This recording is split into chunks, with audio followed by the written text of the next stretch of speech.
കേട്ടോ.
ಚಿಂತನ್ ತಲೆಗೆ ಹೋಗಿ ನೆಗ್ಲ ಒಂದ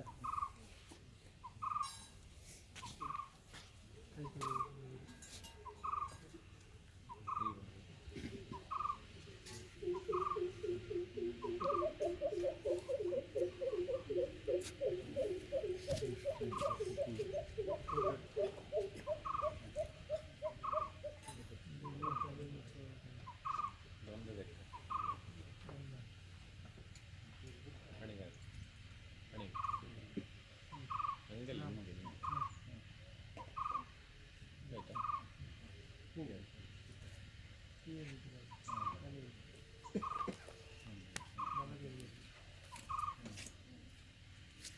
ತಲೆ ಬಲಗೈಯಲ್ಲಿ ಕೈಯಿಂದ ಇಡಬೇಕು ತಲೆಯಲ್ಲಿ. ಇದ್ದಾಯ್ತಲ್ಲ. ಹಾಂ ಇನ್ನು ಕೈ ಜೋಡಿ ಜನ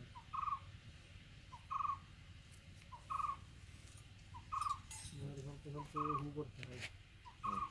ಹೇಗೆ ಇದು ಇಲ್ಲಿಗ ಓಂ ಗಂಗಣಪತಯೇ ನಮಃ ಇಲ್ಲಿಗೆ ಹಾಕು, ಅಲ್ಲಿಂದ ಹಾಕು ಹಾಕು.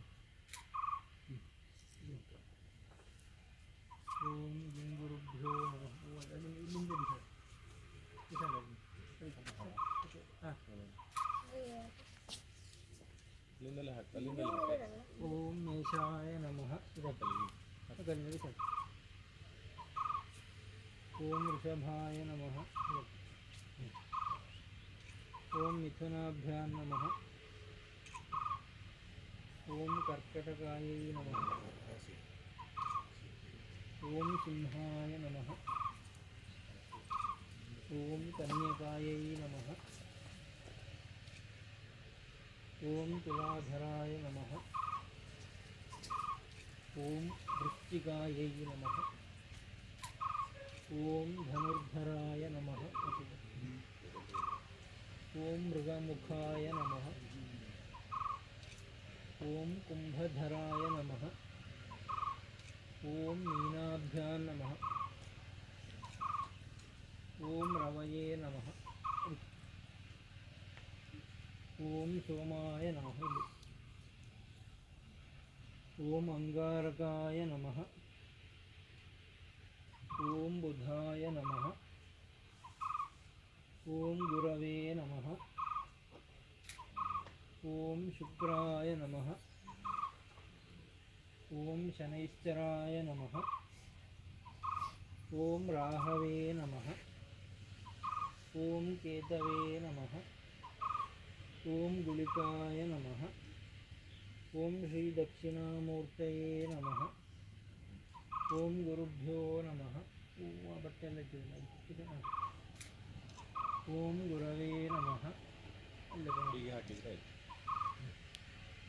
ಓಂ ಶ್ರೀ ಸರಸ್ವತ್ಯೈ ನಮಃ. ಪುಸ್ತಕ. ಓಂ ಶ್ರೀ ವಾಗ್ದೇವ್ಯೈ ನಮಃ. ಅದೇ ಪುಸ್ತಕ. ಓಂ ಶ್ರೀಯೈ ನಮಃ. ಈ ದೀಪದ ಬುಡಕ್ಕೆ ಅದರ. ಓಂ ಶ್ರೀ ದಕ್ಷಿಣಾಮೂರ್ತಯೇ ನಮಃ. ಈಗ ಇದರ ಸುತ್ತಲೂ ಹೊರಗಿನಲ್ಲಿ ಒಟ್ಟು ಎಷ್ಟು ಕೋಣೆ ಅಂತ ಲೆಕ್ಕ ಮಾಡಿ.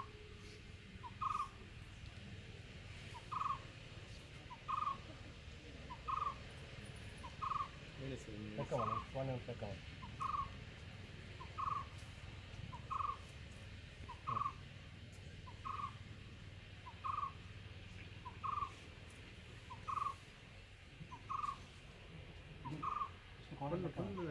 ಎಂತ ಎಣಿಸಿದ್ರು? ಎಷ್ಟು ಕೋಣೆ ಲೆಕ್ಕ ಮಾಡಿ. ಇದು ಕೋಣೆ ಈ ಕೋಣೆಯಲ್ಲಿ ಮಾತ್ರ ಅಲ್ಲ, ಇದು ಅಲ್ಲಿಂದ ಎಣಿಸುವುದ? ಅದರ ಲೆಕ್ಕ ಮಾಡಿ. ಇಲ್ಲಿಂದ ಎಷ್ಟಿದೆ? ಒಂದು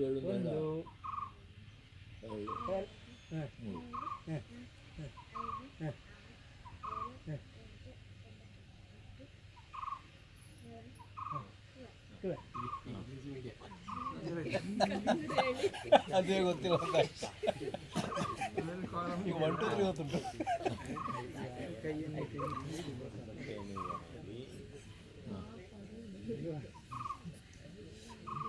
ಏನಾಗಿದೆ? ಇಲ್ಲ. ಮತ್ತೆ ಹಿಡ್ಕೊಳ್ಬೇಕು. ಏನು ಗೊತ್ತಾ, ನಾನೀಗ ಕನ್ನಡದಲ್ಲಿ ಹೇಳೋದು ಗೊತ್ತಾಗ್ತದಾ? ಇದನ್ನು ಇಲ್ಲಿರೋದನ್ನ ದೇವರ ಪ್ರಸಾದ, ಇದನ್ನು ಅಲ್ಲಿ ಕೈಯಲ್ಲಿ ಇಡ್ತೇನೆ. ಗಟ್ಟಿ ಒಂದೇ ಒಂದು ಪುಷ್ಪ ಕೆಳಗಡೆ ಬೀಳಬಾರ್ದು, ಗಟ್ಟಿ ಹಿಡ್ಕೊಳ್ಬೇಕು. ನಂತರ ನಾನು ಪ್ರದಕ್ಷಿಣೆ ಬಾ ಅಂತ ಹೇಳ್ತೇನೆ. 3 ಬಾರಿ ಹೀಗೆ ನನ್ನನ್ನು ಹೀಗೆ ಆಗಿ 1, ಮತ್ತೊಂದು ಸತಿ 2, ಮತ್ತೊಂದು ಸತಿ 3 ಬಾರಿ ಹೀಗೆ ರೌಂಡಾಗಿ ಬರಬೇಕು. ಮೆಲ್ಲಗೆ ಜಾಗ್ರತೆಯಲ್ಲಿ, ಕೈಯಿಂದ ಬೀಳಬಾರ್ದು. ಬಂದು ಇಲ್ಲಿ ನಿಲ್ಲಬೇಕು. ಇಲ್ಲಿ ನಿಂತು ಈ ಮಾಮ ಹೇಳ್ತಾರೆ, ಹಿಂಗೆ ಈ 12 ನೋಡಿ ಇದಿದೆಯಲ್ಲ ಕೋಣೆ, ಅದರಲ್ಲಿ ಯಾವುದಾದ್ರು ಒಂದು ಇಷ್ಟವಾದ ಕೋಣೆಗೆ, ನಿನಗೆ ಭಯಂಕರ ಇಷ್ಟ ಯಾವ ಕೋಣೆ, ಆ ಕೋಣೆಯಲ್ಲಿ ತಕೊಂಡು ಹೋಗಿ ಮಧ್ಯದಲ್ಲಿ ನೆಲಕ್ಕೆ ತಾಗಿಸಿ ಚಂದಕ್ಕೆ ಅದನ್ನು ಇಡಬೇಕು, ಕೈಯಲ್ಲಿ ಕೊಟ್ಟದನ್ನು. ಸರಿಯಾ? ಮಾಡ್ಬೋದಾ? ಸರಿ, ಹೇಳಬೇಕು. ನೀವು ಪ್ರಾರ್ಥನೆ ಮಾಡಿ. ಎಲ್ಲರೂ ಎದ್ದು ಇಟ್ಟುಕೊಂಡೊಂದು ಪ್ರಾರ್ಥನೆ ಮಾಡಿ.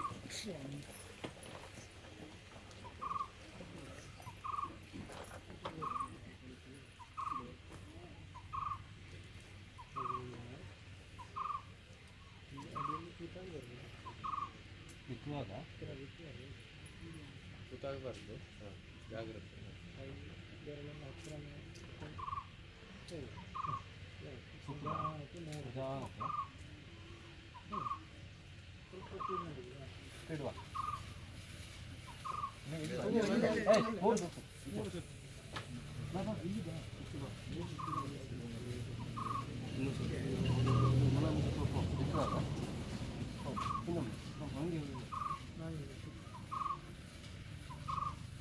ಪ್ರಾರ್ಥನೆ ಮಾಡಿ.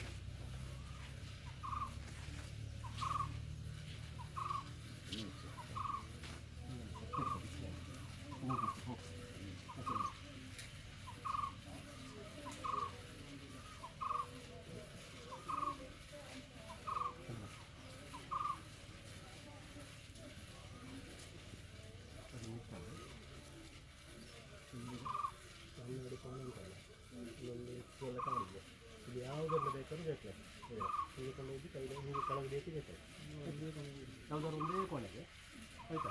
ನಿಮಗೆ ಯಾವುದು ಇಷ್ಟ ಉಂಟು ಅಲ್ಲಿ ಬೇಕು, ಅದನ್ನೇ ಕೋಳಿಯೂರು ಮಂಜೇಶ್ವರ ಗ್ರಾಮ, ನಡುಗುಡ್ಡೆ, ಮಂಜೇಶ್ವರ ತಾಲೂಕು, ಮೂಡಂಬೈಲು ಗ್ರಾಮ, ನಡುಗುಡ್ಡೆ ಎಂಬಲ್ಲಿರುವ ನಾಶಸ್ಥಿತಿಯಲ್ಲಿರುವ ಸಾನ್ನಿಧ್ಯ ಸಂಕಲ್ಪದಲ್ಲಿ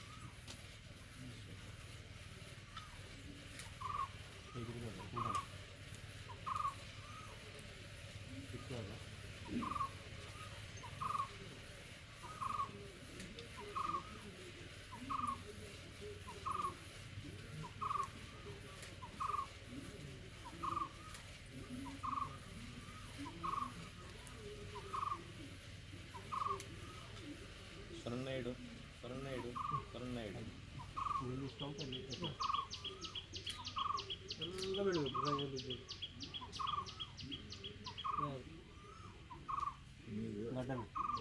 ಕೈಯಲ್ಲಿ 12.5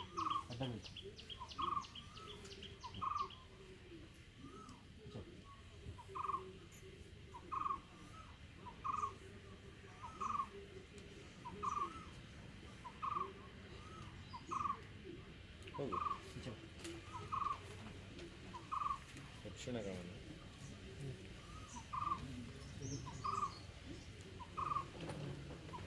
ವಾಮಶಃ. ದೀಪಗಳು ಚಾಂಚಲ್ಯ, ಗಾಳಿ ಪ್ರವಾಹ,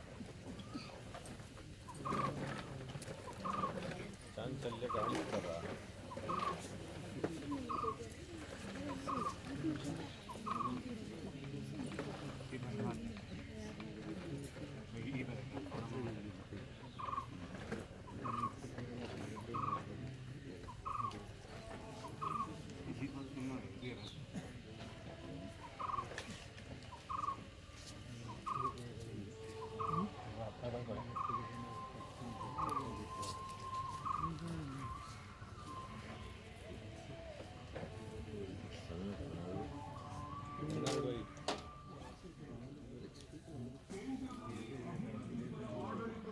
ಶ್ರೀ ಸುಬ್ರಹ್ಮಣ್ಯಾಯ ನಮಃ.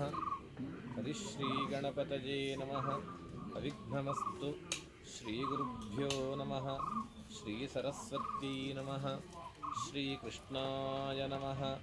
ಶ್ರೀ ವೇದವ್ಯಾಸಾಯ ನಮಃ. ಶ್ರೀ ಸೂರ್ಯಾದಿ ಸರ್ವಗ್ರಹೇಭ್ಯೋ ನಮಃ.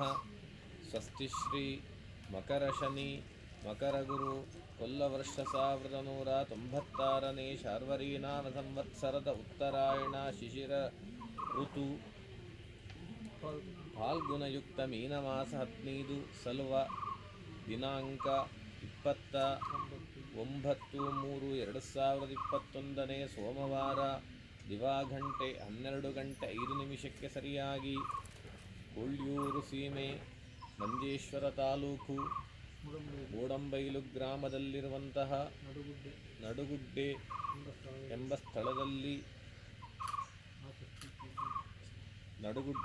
ಸ್ಥಳದ ಸಾನ್ನಿಧ್ಯ ಸಂಕೇತ ವಿಚಾರವಾಗಿ ನವಗ್ರಹ ಪೂಜಾ ಪುರಸ್ಸರ ಸಿದ್ಧಿಸಿದಂತಹ ಸ್ವರ್ಣಾರೂಢ ರಾಶಿ ಧನು. ಆ ಪ್ರಕಾರವಾಗಿ ಧನುರ್ಲಗ್ನ ಆರೂಢ, 2ರಲ್ಲಿ ಗುರು ಶನಿ, 3ರಲ್ಲಿ ಬುಧ, 4ರಲ್ಲಿ ಆದಿತ್ಯ ಶುಕ್ರ, 6ದಲ್ಲಿ ಕುಜ ರಾಹು, 8ಮದಲ್ಲಿ ಮಾಂದಿ, 12ರಲ್ಲಿ ಕೇತು, 10ರಲ್ಲಿ ಚಂದ್ರ, 12ರಲ್ಲಿ ಕೇತು. ದೈವಾನುಕೂಲ್ಯಂ ಪ್ರತಿಕೂಲತಾಂ ವಾ ವಿಚಾರ್ಯ ಸತ್ಯಾಂ ಪ್ರತಿಕೂಲತಾಯಾಂ ತದಾನುಕೂಲ್ಯಾಯ ವಿಧಿರ್ವಿಧೇಯೋ ಯತಸ್ತತಃ ಸಂಪ್ರತಿಕಥ್ಯತೆ ಸತ್. ಇದು ಸ್ವರ್ಣಾರೂಢ ರಾಶಿಯಲ್ಲಿ ಒಂದು ಧನುರಾಶಿ ಉದಿಸಿ ಬಂದಂತಹ ಸಮಯ. ಆ ಸಮಯದಲ್ಲಿ ಸ್ವರ್ಣ ಇಟ್ಟ ಸಮಯದಲ್ಲಿ ಆಗ್ತದೆ ಪ್ರಥಮ ಫಲವನ್ನು ಹೇಳಬೇಕು. ಅದನ್ನು ಹೇಳಿ ಜನಮಾನಸಕ್ಕೆ ಒಂದು ಧೈರ್ಯವನ್ನು ಅಥವಾ ವಸ್ತುಸ್ಥಿತಿಯ ಮನದಟ್ಟು ಮಾಡಿಕೊಂಡು ಪ್ರಕರಣವನ್ನು ಮುಂದುವರಿಸಬೇಕು ಅಂತೇಳಿ ಪೃಚ್ಛಕಾಯ ಫಲಂಕಿಂಚಿತ್ ಪ್ರೋಕ್ತ ಪೂಜಾಂ ಸಮಾಪ್ಯ ಚ ಎಂಬ ನ್ಯಾಯದಲ್ಲಿ ಶಾಸ್ತ್ರ ಹೇಳ್ತದೆ. ಆ ಪ್ರಕಾರವಾಗಿ ಧನುರ್ಲಗ್ನ ಉದಿಸಿ ಬಂದಾಗ ಸರ್ವೇಶ್ವರ ಕಾರಕನಾದಂತಹ ಗುರು 2ನೇ ರಾಶಿಯಲ್ಲಿ ಆರೂಢನಾಥನು ಚತುರ್ಥನಾಥನು ಆಗಿ ಪ್ರಧಾನವಾಗಿ ಸಾನ್ನಿಧ್ಯನಾಥನು ಧರ್ಮದೈವನಾಥನು ಎರಡೂ ಆಗಿ ನೀಚಸ್ಥಿತನಾಗಿರುವಂತಹ ಸಮಯ. ಇದು ದೈವಾನುಕೂಲ ಉಂಟು. ಹೊರಟಂತಹ ವ್ಯವಸ್ಥೆಗೆ ಏನೋ ಒಂದು ದೈವ ಪ್ರೇರಣೆಯಿಂದ ಇದರ ಪರಿವೃತವಾಗಿರುವಂತಹ ಪ್ರದೇಶಗಳಲ್ಲಿ ವಾಸಿಸುವಂತಹ ಜನರಿಗೆ ಒಂದೊಂದು ರೀತಿಯಾದಂತಹ ಅನುಭವಗಳು, ಜೀವನದಲ್ಲಿ ಬೇರೆ ಬೇರೆ ರೀತಿಯಾದಂತಹ ಅನುಭವಗಳು ಬರುವುದು ಸಹಜವಾದರೂ ಕೂಡ ಆ ಅನುಭೂತಿಯ ಕಾರಣದಿಂದ ಈ ಸಾನ್ನಿಧ್ಯ ಪ್ರದೇಶವು ಬೆಳಗಬೇಕು. ಆ ಬೆಳಗುವಿಕೆಯ ಮೂಲಕವಾಗಿ ನಮಗೆಲ್ಲರಿಗೂ ಬೆಳಕು ಕಾಣಬೇಕು ಹೇಳುವಂತಹ ಒಂದು ಪ್ರಕರಣ ನಿಮ್ಮ ಮನಸ್ಸಲ್ಲಿ ಬಂದದ್ದು ಸತ್ಯ. ಆ ಸತ್ಯ ಹೇಳುವಂಥ ವ್ಯವಸ್ಥೆಗೆ ದೈವಾನುಕೂಲ ರಾಶಿಯಲ್ಲಿ ದೈವಾನುಕೂಲ ಪ್ರಕರಣವನ್ನು ತೋರಿಸಿಕೊಡಬೇಕಾದಂತಹ ಗುರುವಿನ ರಾಶಿಯೇ ಉದಿಸಿ ಬಂದದ್ದು. ಗುರು ಕೂಡ ರಕ್ಷಾಸ್ಥಾನದಲ್ಲಿರುವುದು. ಅದರಲ್ಲಿಯೂ ಕೂಡ ನೀಚಗ್ರಹೇ ಅಧಃಪತನಂ ಸ್ವವೃತ್ತೈ ದುರಾಚಾರ ಋಣಾಪ್ತಿಮಾಹು ನಿಜಾಶ್ರಯಂ ಕಿಂಕಟದೇಶವಾಸಾ. ಅದರಲ್ಲಿ 9ನೇ ಭಾವಾಧಿಪತಿಯಾದಂತಹ ಆದಿತ್ಯ ಒಂದು ಷಷ್ಠಪತಿಯೊಟ್ಟಿಗೆ ಸೇರಿಕೊಂಡು ಅಥವಾ ಷಷ್ಠಪತಿಯಾದ ಶುಕ್ರನ ಸಹಯೋಗದಲ್ಲಿ 4ನೇ ರಾಶಿಯಲ್ಲೇ ಇರುವಾಗ ಆರೂಢಕ್ಕೂ 4ನೇ ಭಾವಕ್ಕೂ ಒಂದು ಅಧೋಮುಖವನ್ನು ಕೊಡುವ ಆದಿತ್ಯ ಅಲ್ವ. ಎಲ್ಲ ಇರುವಾಗ ಈ ಪ್ರದೇಶ ಅಂತ ಹೇಳುವಂಥದ್ದು ಒಂದು ರಾಜಾಶ್ರಯದ ಕೀಳಿನಲ್ಲಿ ಬರಬೇಕಾದಂತಹ ಪ್ರದೇಶವಿದೆ. ಒಂದು ರಾಜಾಶ್ರಯಕ್ಕೆ ಹೆಚ್ಚಿನ ಪ್ರಾಶಸ್ತ್ಯವನ್ನು, ಈ ಸಾನ್ನಿಧ್ಯಕ್ಕೂ ಒಂದು ರಾಜ ವ್ಯವಸ್ಥೆಗೊಂದು ಒಂದು ಅವಿಚ್ಛಿನ್ನವಾದಂತಹ ಸಂಬಂಧವನ್ನು ಈ ಸಮಯವು ಕೂಡ ಹೇಳ್ತಾ ಉಂಟು. ಇದು ಅದು ಯಾವುದು ಅಂತ ಆರೂಢಪತಿಗೆ ನೀಚ ಸ್ಥಿತಿ, 4ರಲ್ಲಿ ಒಂದು 9ನೇ ಭಾವಾಧಿಪತ್ಯ ವಹಿಸಿದಂತಹ ಆದಿತ್ಯ 4ರಲ್ಲಿರುವುದು, ಅಲ್ಲಿಂದಲೂ ಜ್ಯೇಷ್ಠ ಸ್ವಭಾವದಲ್ಲಿ ಅನುಸರಿಸಿದಂತಹ ಶುಕ್ರನೊಟ್ಟಿಗೆ ಸೇರಿಕೊಂಡಿರುವಾಗ ಇದೇ ರೀತಿಯಾಗಿ ನಾಶಸ್ಥಿತಿಯನ್ನು ಹೊಂದಿದಂತಹ 3 ಸಾನ್ನಿಧ್ಯಗಳು ಅಥವಾ 3 ಪ್ರದೇಶಗಳು, ಇದಲ್ಲದೆ ಇನ್ನೆರಡು ಪ್ರದೇಶಗಳು ಇದರ ಆಸುಪಾಸಿನಲ್ಲಿ ಉಂಟ. ಉತ್ತರಾಶ್ರಯ ಉತ್ತರವನ್ನು ಹೆಚ್ಚು ಒತ್ತಿಕೊಂಡುಂಟು. ಅದೇ ರೀತಿಯಾಗಿ ಒಂದು ಅಷ್ಟಮಾಧಿಪತಿಯು ಗುಳಿಗೆ ಭವನಾಧಿಪತಿಯನ್ನು ವಹಿಸಿದಂಥ ಚಂದ್ರ ಕನ್ನಿಯಲ್ಲಿ ಉಂಟು. ಒಂದು ಕನ್ನಿಯಲ್ಲಿಯೂ ಮತ್ತೊಂದು ಉತ್ತರಾಶ್ರಯ ದಿಕ್ಕಿನಲ್ಲಿಯೂ 2 ಪ್ರಕರಣಗಳು ಇದೇ ರೀತಿಯಾಗಿ. ಕನ್ನಿ ಅಂತ ಹೇಳಿದರೆ ದಕ್ಷಿಣಾಶ್ರಯ ದಿಕ್ಕು 2. ಇದಲ್ಲದೆ ಇನ್ನೆರಡು ಇದೇ ರೀತಿಯಾಗಿ ಒಂದಷ್ಟು ಊರಿನ ಜನರಿಗೆ ಒಂದಲ್ಲ ಒಂದು ರೀತಿಯ ನಿಮಿತ್ತಗಳನ್ನು ದುರ್ಲಕ್ಷಣಗಳನ್ನು ತೋರಿಸಿಕೊಂಡಿರುವಂತಹ ಸಾನ್ನಿಧ್ಯ ಪ್ರದೇಶಗಳು ಇದರ ಪರಿಸರದಲ್ಲಿ ಉಂಟು ಅಂತೇಳಿ ಹೇಳ್ತಾರಲ್ಲಿ, ಆ ರೀತಿ ಏನಾದರೂ ಮಾಹಿತಿ ಉಂಟಾ? ಯಾಕೆಂತ ಹೇಳಿದರೆ ಈ ದುರಿತ ಪಂಚಮಾಧಿಪತ್ಯ ವಹಿಸಿದಂತಹ ಕುಜನ ಉಚ್ಚರಾಶಿಯ ಆಗ್ತದೆ ಆರೂಢಪತಿ ನೀಚಸ್ಥನ ಅಂತ. ಅಲ್ಲಿ 3 ಸಾನ್ನಿಧ್ಯಗಳ ವ್ಯವಸ್ಥೆಯನ್ನು ಸಾನ್ನಿಧ್ಯಪತಿಯಾದ ಕುಜ ಷಷ್ಠದಲ್ಲಿ ಹೋಗಿ ಷಷ್ಠಪತಿಯಾದಂತಹ ಶುಕ್ರ ಈ 9ನೇ ಭಾವಾಧಿಪತಿಯಾದಂತಹ ಶುಕ್ರನೊಟ್ಟಿಗೆ ಸೇರಿಕೊಂಡಿರುವಾಗ ಇದರ ಒಂದು ರಾಜಾಶ್ರಯ ಹೌದು. ಈ ಭಾಗದಲ್ಲಿ ದಕ್ಷಿಣ ಭಾಗದಲ್ಲಿ ಒಂದು ಸ್ಥಾನದ್ದು ಸೂಚನೆ ಇದೆ. ಉತ್ತರ ಭಾಗದಲ್ಲಿ ಉತ್ತರಾಶ್ರಯ ದಿಕ್ಕಿನಲ್ಲಿಯೂ ಕೂಡ 2 ನೀರಿನ ಪ್ರದೇಶಗಳು ಸೇರುವ ದಿಕ್ಕಿನಲ್ಲಿ ಏನೋ ಒಂದಷ್ಟು ಸಂಕೇತಗಳು, ಅಡಿಸ್ಥಾನಗಳು ಎಲ್ಲ ಹಳೆ ಒಂದು ರಾಕ್ಷಸಿಗೆ ಆರಾಧನೆ ಮಾಡಿದ ಜಾಗಗಳು ಎಲ್ಲ ಉಂಟು ಹೇಳ್ತದಲ್ಲ. ಉತ್ತರಾಶ್ರಯ ದಿಕ್ಕು ನದಿ ಮುಖ ಅಲ್ಲ, ಈಶಾನ್ಯದಿಂದ ವಾಯವ್ಯದವರೆಗೆ ಬರಬೇಕು ಉತ್ತರಾಶ್ರಯ. ಉತ್ತರ ದಿಕ್ಕಲ್ವ ಪ್ರಧಾನ ಗುರುವಿಗೆ. ನದೀ ಮುಖಾರಣ್ಯ ನಿಷಾದವಾಸ ಏಣಾಖ್ಯರಾಶೇರ್ಘಟಭಸ್ಯ ತದ್ವತ್ ಸ್ವಭ್ರಾಂಬಪೂರ್ಣಾಮರ ಮಂದಿರೇಶು ಝಷಸ್ಯ ವಾಸಃ ಕಥಿತೋ ಮುನೀಂದ್ರೈಃ. ಯಾಕೆ ಅಂತ ಹೇಳಿದ್ರೆ 9ನೇ ಭಾವಾಧಿಪತಿಯು 9ನೇ ಭಾವಾಧಿಪತಿಯು ಅಷ್ಟಮಾಧಿಪತಿಯು ಸಮಸಪ್ತಮ ಬಂಧದಲ್ಲಿ ಷಷ್ಠಪತಿಯೊಟ್ಟಿಗೆ ಇದು ನಾಶವಾಗಲಿಕ್ಕೆ ಸಾಕಷ್ಟು ಶಾಪಗಳ ಒಂದು ಚರಿತ್ರೆಯನ್ನು ಚಿಂತನೆ ಮಾಡಬೇಕಾದ್ದು. ಇದೊಂದು ಕೇವಲ ಒಂದು ಶಾಖೆ ಅಥವಾ ಒಂದು ಅಂಗ ಮಾತ್ರ ಈ ಸಾನ್ನಿಧ್ಯ ಸಂಕೇತದ. ಇದಕ್ಕೆ ಪ್ರಧಾನವಾಗಿ ಒಂದು ಶಿವಾಲಯ ಉಂಟ ಈ ವ್ಯವಸ್ಥೆಗೆ ಸಂಬಂಧಪಟ್ಟ ಹಾಗೆ. 9ನೇ ಭಾವಾಧಿಪತಿಯಾದಂತಹ ಆದಿತ್ಯ 4ರಲ್ಲಿರುವಾಗ ಕ್ಷೇತ್ರ ಪ್ರದೇಶಮಖಿಲಂ ಅಥವಾ ಒಂದು ಶಿವಾಲಯದ ಏನೋ ಒಂದು ಸಂಬಂಧ ಇರುವಂತಹ ಜಾಗವು ಇದು. ಶಿವಾಲಯ ನಮ್ಮ ಗ್ರಾಮ ದೇವಸ್ಥಾನವೇ ಅದು. ಯಾವುದು? ಮಾಲಿಂಗೇಶ್ವರ. ಯಾವ ಮಾಲಿಂಗೇಶ್ವರ? ಚಿಗುರುಪಾದೆ. ಅದೆಲ್ಲಿ ಯಾವ ದಿಕ್ಕಿಲ್ಲಿಂದ? ಈ ದಿಕ್ಕ ಹೀಗೆ ನೈಋತ್ಯವೋ ಅಥವಾ ಸಿಂಹ ರಾಶಿಯೋ? ನೈಋತ್ಯ. ಅಲ್ಲಿಯೂ ಕೂಡ ಶಿವ ಮಾತ್ರ ಅಲ್ಲದೆ ಪಾರ್ವತಿಗೂ ದುರ್ಗೆಗೆ ಏನಾದರೂ ಆರಾಧನೆ ಉಂಟಲ್ಲಿ? ಆರಾಧನೆ ಉಂಟು. ಆ ದುರ್ಗೆಗೆ ಪ್ರತ್ಯೇಕ ಐತಿಹ್ಯ ಉಂಟು. ಒಂದು ಚಂದ್ರನಿಗೆ ಒಂದು ಪ್ರತ್ಯೇಕ ವ್ಯವಸ್ಥೆಗೊಂಡಾದರೆ ಸಪ್ತಮದಲ್ಲಿರುವಂತಹ ಆದಿತ್ಯನಾಗುವಾಗ ಅಧಮ ಸಮವರಿಷ್ಠಾನ್ಯರ್ಕ ಕೇಂದ್ರಾದಿ ಸಂಸ್ಥೆ ಶಶಿನಿ ವಿನಯ ವಿತ್ತ ಜ್ಞಾನಧೀನೈ ಪುಣಾನಿ ಅಹನಿ ನಿಶಿಚ ಚಂದ್ರಸ್ವೇಧಿ ಸುರಗುರುಸಿತ ದೃಷ್ಟೇ ವಿತ್ತವಾನ್ ಸ್ಯಾತ್ ಸುಖೀ ಚ. ಅಂತೂ ಧನುರಾಶಿ ಆರೂಢವಾಗಿರುವಾಗ ಆರೂಢನಾಥನೊಟ್ಟಿಗೆ ಒಂದು ಶನಿ ಉದಿಸಿಕೊಂಡುಂಟಿಲ್ಲಿ. ಶನಿ ಮತ್ತೆ ಅದರ ಆರೂಢ ಪತಿಯಾದಂತಹ ಗುರು, ಅದರೊಟ್ಟಿಗೆ ಶನಿಯ ಸಂಪರ್ಕ. ಅದಕ್ಕೆ ಆರೂಢಕ್ಕೆ ಕೇಂದ್ರದಲ್ಲಿರೋದು ಆದಿತ್ಯ, ಶುಕ್ರ ಮತ್ತು ಚಂದ್ರ ಅಲ್ವಾ? ಆಗಿರುವಾಗ ಆರೂಢನಾಥನಾಗಿ ಒಂದು, ಬಾಕಿದ್ದ 3 ಸಾನ್ನಿಧ್ಯಗಳು ಒಂದಲ್ಲ. ಅದನ್ನು ಹೇಗಾದರೂ ಈ ಪ್ರಕರಣ ಪ್ರಶ್ನೆ ಇವತ್ತಿಟ್ಟದವರಿಗಿನ ಪ್ರಶ್ನೆ ಇವತ್ತಿಂದಲೇ ಚಿಂತನೆ ಪ್ರಾರಂಭ ಆಗುವ ಕಾರಣ ನಾವು ಆ ಸಮಯದಲ್ಲೇ ಚಿಂತನೆ ಮಾಡಿಕೊಂಡು ಹೋಗುವ. ಅಂತೂ ಪ್ರಕರಣ ಸ್ವಲ್ಪ ಆರಾಮ ಸೇನಾ ಗೃಹ ಯುದ್ಧ ಭೂಮಿ ಸಾಲೇಶು ವಾಸೋ ನವಮಸ್ಯ ರಾಶಿ. ಇದಕ್ಕೆ ಸಂಬಂಧಪಟ್ಟವರಲ್ಲ ಒಂದು ಕಾಲದಲ್ಲಿ ಕಾರ್ಯವಾಗಿ ಇದರ ಆರಾಧನೆಗಳ ಕರ್ಮಾಧಿಪತಿಯಾದ ಬುಧ ಈಗ ವಿಕ್ರಮ ರಾಶಿಯಲ್ಲಿ, ವ್ಯಾಪಾರ ರಾಶಿಯಲ್ಲಿ ಬಿದ್ದು ಹೋಯಿತು, ಪಾಪ ರಾಶಿಯಲ್ಲಿ ಬಿದ್ದು ಹೋಯಿತು ಬುಧನ ವ್ಯವಸ್ಥೆ.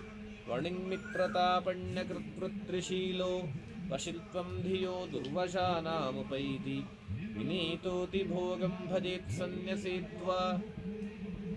ಇದರ ಆಚರಣೆ ಮಾಡ್ತಾ ಇದ್ದ ವಿಭಾಗಗಳೆಲ್ಲ ಪರದೇಶವಾಸ ಅಂತ ಹೇಳ್ತಾರೆ. ಈಗ ಯಾರು ಕೂಡ ಒಂದು ಏನು ಆರಾಧನೆ ಇರಲಿಲ್ವ ಇದರಲ್ಲಿ? ಓಹೋ, ಅದೇ ಸರಿ, ಆರಾಧನೆ ಇರಲಿಲ್ಲ. ಬೆಂಕಿ ಆಪತ್ತು ಅಥವಾ ಮಾನಸಿಕವಾದ ಸಮಸ್ಯೆಗಳು ಬಂದವರು ಅಥವಾ ಸಮೀಪದಲ್ಲಿ ದುರ್ಮರಣಗಳೆಲ್ಲ ನಡೆದಿದ್ದುಂಟು. ಅದರಲ್ಲಿ ഒരു നാടിന്റെ പ്രവർത്തന മേഖലയിൽ പുതിയ പാതവട്ടി തെളിയിച്ച് ഒരു നവയുഗത്തിന്റെ പ്രതീക്ഷകൾക്ക് വെളിച്ചമേകിയ നിഷ്കളങ്കൻ കാലചക്രത്തിന്റെ ഗതിവിധികൾക്കനുസരിച്ച് സ്വന്തം ഇച്ഛായിഷ്ടങ്ങളെ മാറ്റി നിർത്തി സഹായം തേടിയെത്തുന്നവർക്ക് സന്തോഷങ്ങളുടെ ഹർഷാരവം ഇന്ത്യയുടെ ധർമ്മസാഗരം പകർന്നു നൽകിയ കാലിടർ വീടുന്നവർക്ക് കൈത്താൻ. ಅದೇ ಮೈಕದಲ್ಲಿ ಏನು ಹೇಳ್ತಾರೆ ಅಂತ ಹೇಳಿದ್ರೆ, ಪಾದ ವ್ಯಕ್ತಿയാണ് ಕಾಲಚಕ್ರത്തിന്റെ ಅಡಿಯಲ್ಲಿ ಬೆಟ್ಟದು ವ್ಯಕ್ತವಾದ ನಿಮಿತ್ತ. ಮೈಕಲ್ಲಿ ಹೇಳಿ ಕಾಲದಿಂದ ತುಳಿತದಲ್ಲೇ ಒಂದು ನಾಶ ಮಾಡಿದ ಚರಿತ್ರೆಯನ್ನೆಲ್ಲ ಚಿಂತನೆ ಮಾಡಲಿಕ್ಕೆ ತನ್ನಿಮಿತ್ತವಾದಂತಹ ಶಾಪಗಳನ್ನ ಕೋಪಗಳನ್ನಲ್ಲ. ಇದೇ ರೀತಿಯಾಗಿ ಅತ್ಯಂತ ಪ್ರವರ್ತನಶೀಲವಾದಂತಹ ವ್ಯಕ್ತಿತ್ವವನ್ನ ಅದೊಂದು ಬ್ರಾಹ್ಮಣ ವಿಭಾಗವನ್ನೇ ಅಂತ ಹೇಳಿದರೆ ಅದು 100% ಸತ್ಯ. ಒಂದು ಪ್ರಕರಣಗಳನ್ನ ಚಿಂತನೆ ಮಾಡುವ, ಒಂದು ದೈವಾನುಕೂಲ ಇರುವ ರಾಶಿ, ಒಂದು ಸುಯೋಗ ಬಂದಂತಹ ಸಮಯ ಪ್ರಕರಣವನ್ನು ಮುಂದೆ ಚಿಂತನೆ ಮಾಡುವ, ತತ್ಕಾಲ ನಿಲ್ಲಿಸುವ, ಮತ್ತೆ ನೋಡು ಪೂಜೆ ಆಗಲಿಲ್ಲ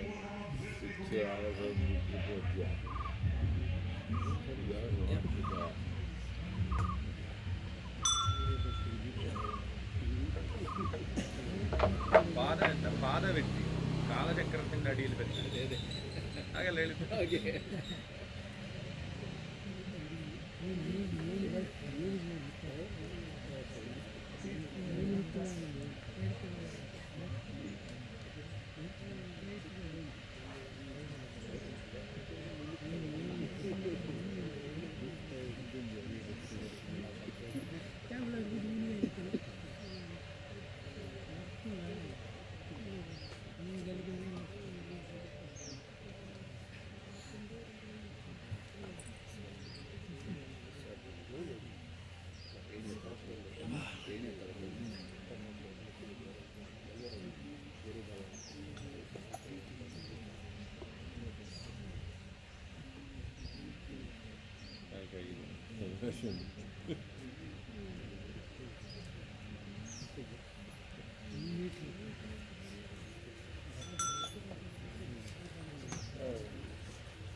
ಬ್ರಹ್ಮಾಧಿಪತಿ ಬ್ರಹ್ಮಣೋಧಿಪತಿ ಬ್ರಹ್ಮಣ ಶಿವೋ ಮೇ ಅಸ್ತು ಸದಾ ಶಿವೋ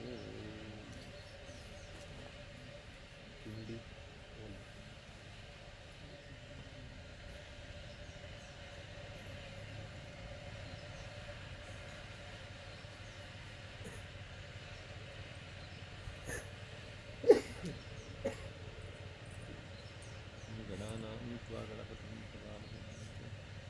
ಜ್ಯೇಷ್ಠರಾಜಂ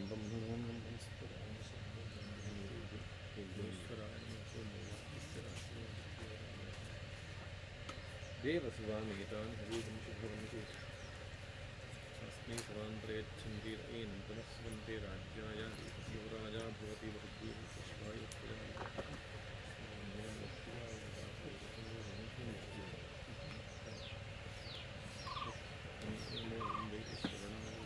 ಡಿಸಿಯಾಗಿ ತಟ್ಟಬೇಕು ಆರತಿ ಬಿಸಿ ಆಗ್ತದೆ ತಟ್ಟಬೇಕಂತ ಇಲ್ಲ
ಎಂಕ್ವೈರಿ ಕಡಪದ ನಾಳೆ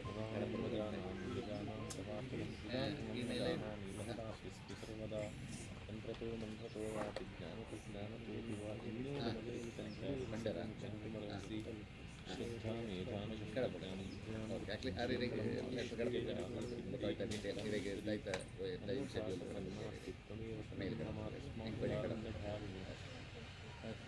ಸ್ಥಾನಂ ಚಿದ್ವಾ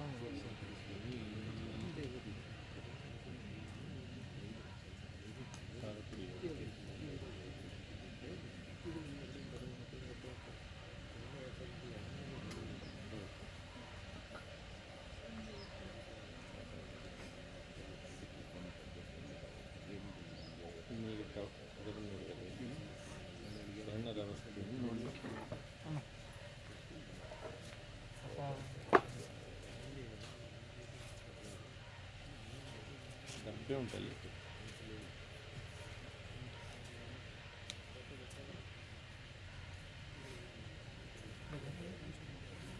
ಇಲ್ಲೇ ಇಲ್ವಾ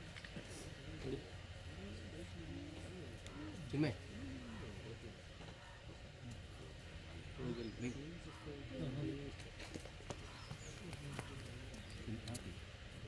ಇದು ಕೆಟ್ಲವ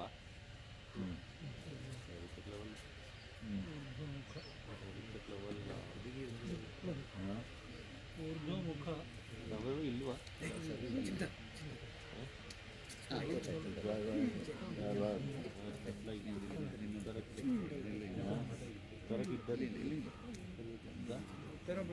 ಭೂಸ್ಪರ್ಶ ಇಲ್ಲ ಪುಷ್ಪಾಕ್ಷರಗಳ ಮಧ್ಯಭಾಗದಲ್ಲಿ ಮಧ್ಯ ಅಲ್ಲ ಜಸ್ಟ್ ಮೇಲೆ ತುಂಬ ಮೇಲೆ ಅಲ್ಲ ಪುಷ್ಪಾಕ್ಷರಗಳ ಮಧ್ಯೆ ಭೂಸ್ಪರ್ಶವಿಲ್ಲ ಇಲ್ಲ ಸ್ವಲ್ಪ ಪ್ಲವ ಅಂತ ಹೇಳಿದರೆ ಉತ್ತರ ಉತ್ತರ ಪ್ಲವ ಹೀಗಿಲ್ಲಿ ಕಲಶ ಮತ ಶಿವಕೋಣ ಸಿಂಧುಕಾಯ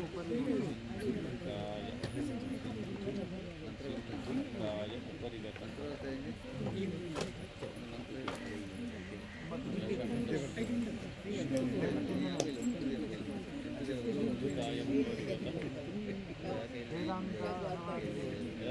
ಕಲಶ ಮತ ಶಿವಕೋಣ ಸಿಂಧುಕಾಯ ಉಪರಿಗತ ಇಲ್ಲಿ ಹಾಗಿದ್ರೆ ಈಗ ಅಲ್ಲಿ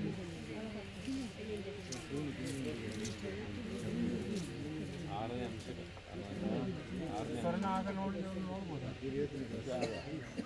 ಆರನೇ ಅಂಶ ಅಲ್ವಾ ಅಲ್ವಾ ಆರನೇ ಅಂಶ ಆರನೇ ಅಂಶ ಕನ್ನಿ ಅಂಶ ಸ್ವರ್ಣವನ್ನು ನೋಡ್ಬೋದು ನಾವು ನೋಡುವುದೇ ಅಪರೂಪ ಈ ಕಾರ್ಯಕ್ರಮ ನೋಡಿ ಹಾಗೆ ಹಾಗೆ ತೋರಿಸಿದ್ದು ನೋಡುವ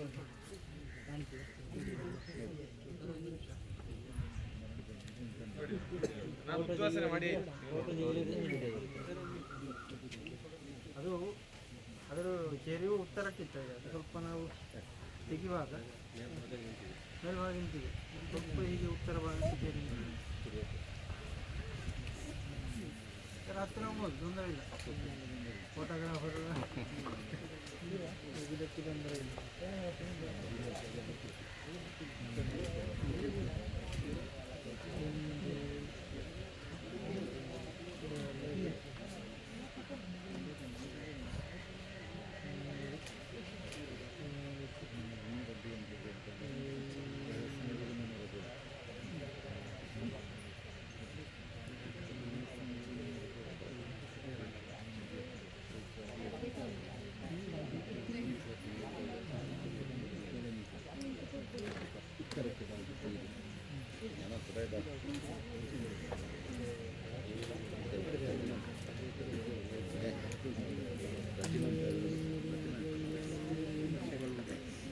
ಎಂಟು ಬಸ್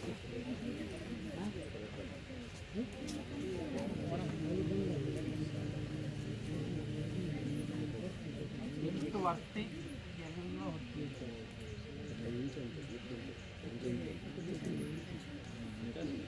2, 3, 7 ಅಥವಾ ಅತ್ಲಾಗಿಂದ 7, 3, 2 ದಕ್ಷಿಣಾಧ್ಯಷ್ಟ ಮಂಗಲ ಸಂಖ್ಯೆ.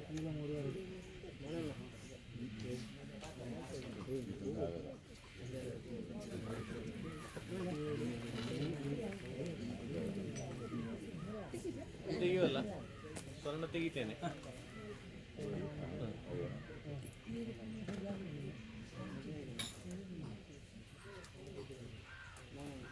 ಇದು ಸ್ವರ್ಣದ ಅವಸ್ಥೆಯಲ್ಲಿರುವುದು, ಅಷ್ಟಮಂಗಲ ಸಂಖ್ಯೆ ಇದು. ಸಾಗರ ಆ ದೀಪಕ್ಕೆ ಹಾಕಿದ್ದೆ ಎಳ್ಳೆಣ್ಣೆಲ್ಲ.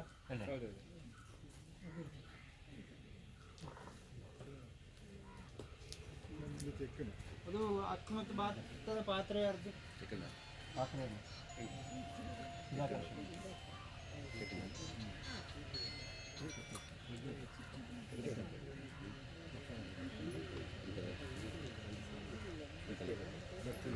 ಯಾರ್ದು? ಸುಧಾಕರ ಶೆಟ್ಟಿ, ಎರಡು ಸಮಿತಿಯವರು. ಸುಧಾಕರ್ ರಯ್ಯ ಇದಿಲ್ಲ ಕಬಡ್ಡಿ ಸಂಖ್ಯೆ.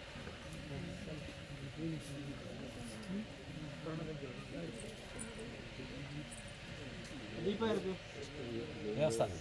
ದೇವಸ್ಥಾನ ದೀಪ ನಂದಿದ್ದು ಈಗ ಇದೊಂದು ಈಗ